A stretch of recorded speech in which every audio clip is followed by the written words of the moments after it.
2024 November 22వ తారీఖున మహారాష్ట్రలో BJP alliance వస్తుందని చెప్పడం జరిగింది. 23వ తారీఖున అది ప్రూవన్ అయ్యింది. 2022 జార్ఖండ్ ఎలక్షన్స్లో కాంగ్రెస్ గవర్నమెంట్ వస్తుందని చెప్పడం జరిగింది.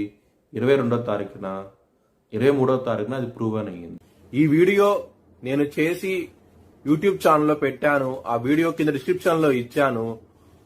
ఇది నిజమా కాదా అనుకుంటే కనుక మీరు ఆ వీడియో లింక్ డిస్క్రిప్షన్లో ఇవ్వడం జరుగుతోంది. ఆ వీడియో లింక్ ఓపెన్ చేసి చూడండి. మీనరాశికి అధిపతి గురు. మీనరాశిలో ఉత్తరాభాద్ర 4 పాదాలు, రేవతి 4 పాదాలు, పూర్వాభాద్ర 4వ పాదం ఉంటుంది. ఈ నక్షత్రం వాళ్ళందరికీ నేను చెప్పే వార ఫలితాలు వర్తిస్తాయి. ఈ వారంలో 2వ స్థానం అధిపతి అయిన కుజుడు కర్కాటక రాశిలో నిలబడ్డారు. కుటుంబ పరంగా మాత్రం ఇబ్బందికరంగా ఉంటుంది. కొంచెం జాగ్రత్త అంటూ ఎక్కువ తీసుకోండి. లగ్నాధిపతి అయిన గురువు 3వ స్థానంలో వక్రించి ఉండటం మూలంగా పేరు ప్రతిష్టలు అనేవి ఎక్కువగా ఉండబోతున్నాయి. ఈ వారంలో చాలా ఆనందంగా ఉంటారు.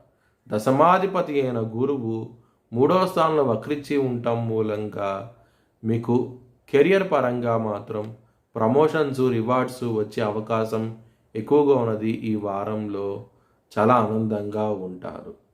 శుక్రుడు లాభస్థానంలో ఉన్నారు కాబట్టి మనీ పరంగా మాత్రం ఎటువంటి లోటు అంటూ ఉండదు. ఈ వారంలో చాలా ఆనందంగా ఉంటారు. బిజినెస్ పరంగా మాత్రం పెట్టుబడి అనేది ఎక్కువ పెట్టండి. చాలా మంచి ఫలితాలు అంటూ ఉంటాయి. సూర్యుడు బుధుడు కలిసి ఉన్నారు కాబట్టి మీకు బిజినెస్ పరంగా మాత్రం అభివృద్ధి అంటూ ఎక్కువగా ఉంటుంది. ఎక్స్పాన్షన్ చేయగలుగుతారు. బిజినెస్ పరంగా మాత్రం చాలా ఆనందంగా ఉంటారు. 4వ స్థానం అధిపతి అయిన బుధుడు సూర్యుడితో కలిసి ఉండటం మూలంగా ల్యాండ్స్లో ఇన్వెస్ట్మెంట్ చేస్తే కనుక చాలా మంచి ఫలితాలు అంటూ ఉంటాయి. వాహన యోగం కూడా ఉన్నది. ఈ వారంలో చాలా ఆనందంగా ఉంటారు.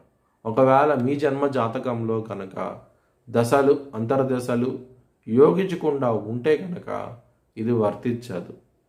విదేశాలు వెళ్ళాలనుకుంటే కనుక ఈ వారం అనేది అంత అనుకూలంగా లేదు. మీకు ఇబ్బంది పడే అవకాశం ఎక్కువగా ఉన్నది. శనికి జపం చేయించుకోండి.